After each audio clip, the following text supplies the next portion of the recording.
Little advice first thing in the morning: don't try wild rhubarb. And we used to eat a lot of this when we were kids, but now, wow. Whew, that was sour. And I had to try it. I was just driving by, heading down to Sandon, well, that way.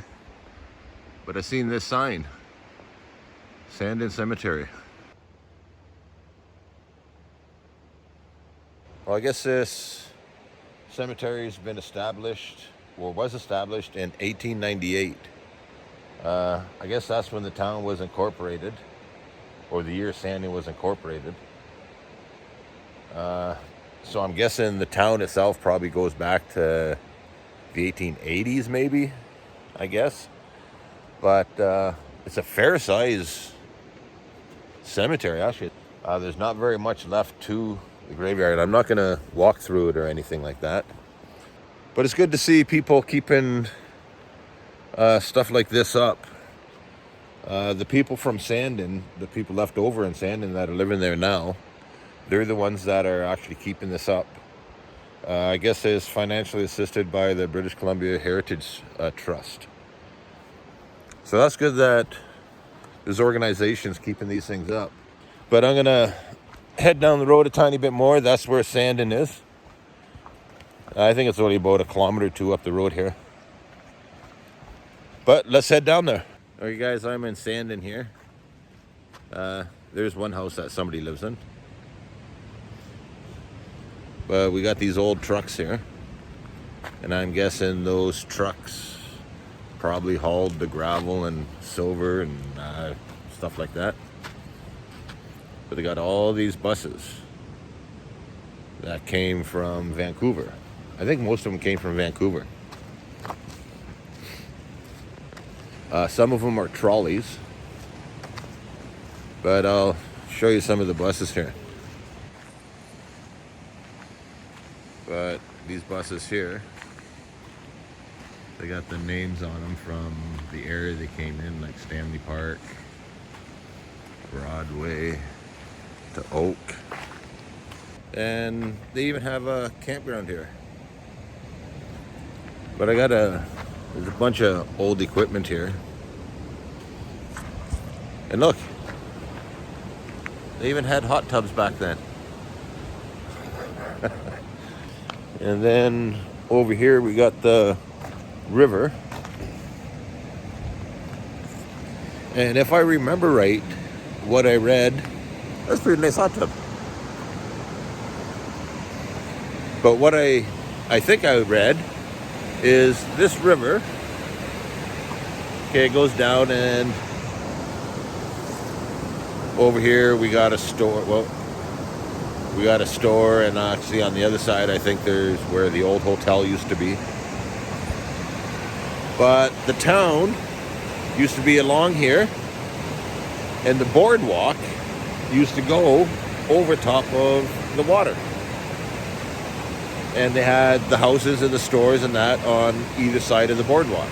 And they got the old train here as well. I'm going to go take a look at it there.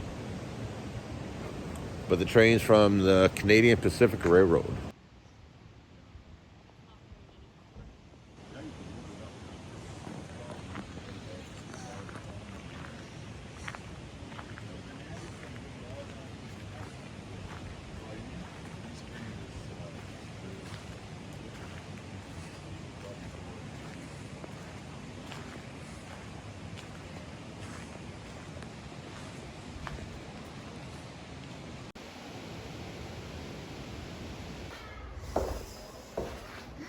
Oh, it's nice and cool down here. Wow.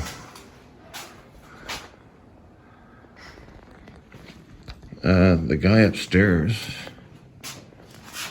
was telling me that for the graveyard site, some of these are the ones that belong there. And eventually, these are going to go back to the cemetery.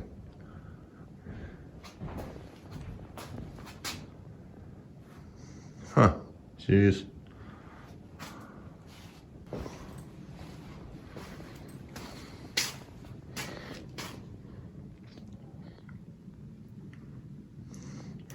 people say my van is a small area. Try sleeping in here. Actually, my van's even bigger than that. Oh, it's like walking into one of the mines.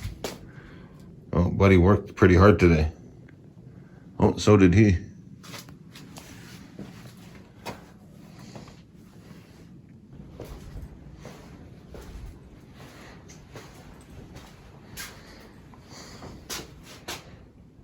Oh, it looks like all the old drill bits.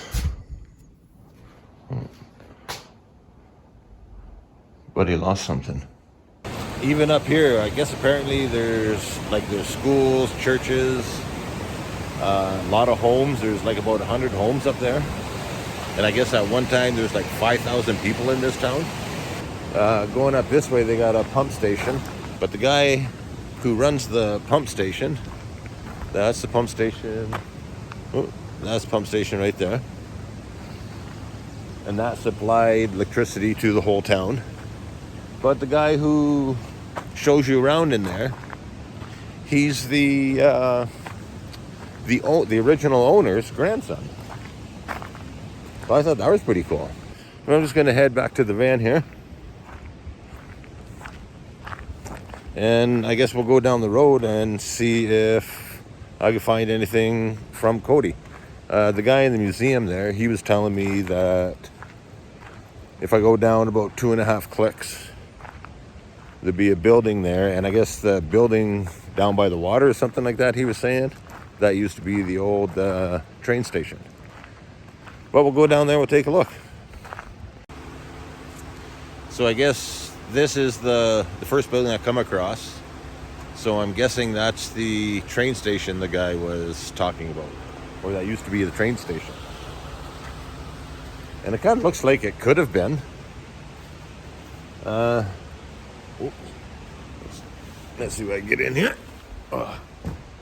You know, it's kind of pretty open, and it's got a little shelf in that there, like a window.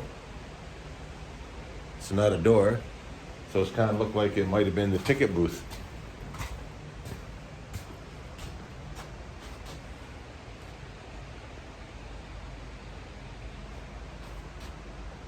Looks like they used to have the stove there. So pretty cool. There's some buildings over here. I'm on my way up to Cody. And I don't know if they're old mine entrances and I'm guessing it's part of Cody, because Cody should be just up the road a bit. Well, I was able to get up here. And that was the top of the building. I was way down below on the other side of the river there. But everything looks caved in. But you know what? I'm gonna have to check it out anyway. I'm guessing it's the entrance of a mine. I don't know.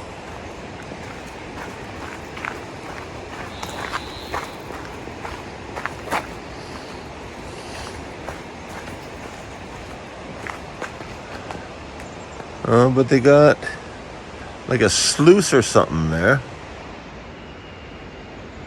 where you can see all that dirt in that. That's like well, some sort of sluice bringing things down out of the mine. Oh, we got a bunch of names.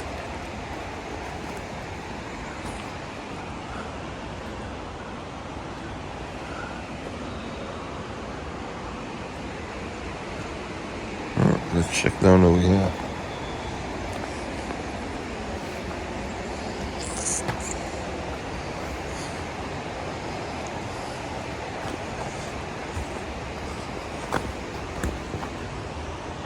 Okay.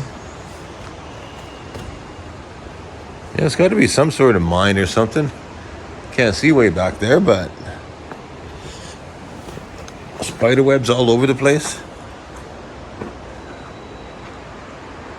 But I'm guessing up there is where everything was coming out.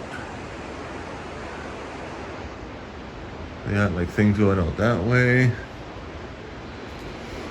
And they got a big opening here that's to, and you can see part of the wood there.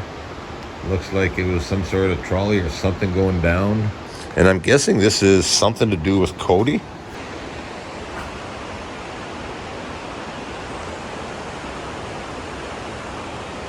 Pretty cool though. Pretty old.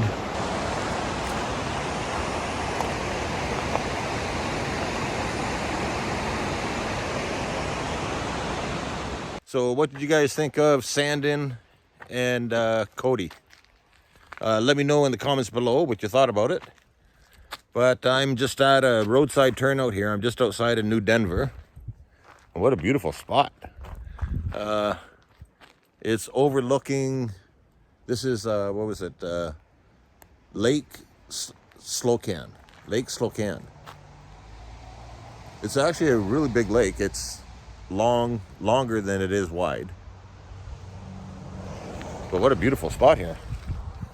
So I'm just going to head down the highway here. I got to find a town or a city with some Wi-Fi. I got some editing to do and some uploading and that.